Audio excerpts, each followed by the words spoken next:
importancia, pero algo que sí que está un poco más menospreciado y que sí que tiene también real importancia es el agua con la que hacemos ese café y la leche, que en el 85% de las bebidas de nuestras cafeterías, nuestros cafés son con leche. Con lo cual, si me permitís que pegue 2 pinceladas y después disfrutamos de estos productos de Galicia Calidad, vamos a hablar tanto del agua como del café. Primero, el agua se mide en sólidos disueltos, como todos los líquidos, sobre todo componentes importantes a la hora de hacer el café: sodio, magnesio y potasio, por tema de sabor, más que nada.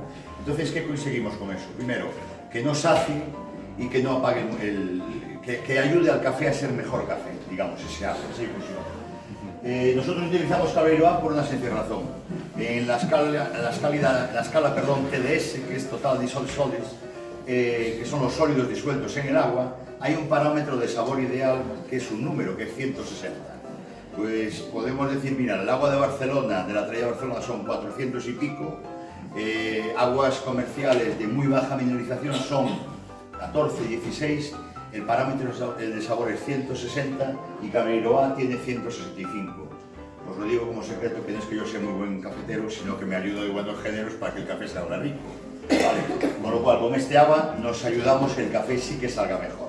Y segundo, y muy importante, también la leche. En este caso he elegido un ICLA, primero porque es la leche que cuando la gente lo prueba le sabe a leche. Es la leche de nuestras abuelas, que nos recuerda a nuestros antepasados, porque hacen lo que se hacía hace 50 años. Estabulación libre, una buena alimentación, compensar los pastos carentes de primavera con los de otoño, y un poco eso es lo que realmente podemos decir que hace un ICLA.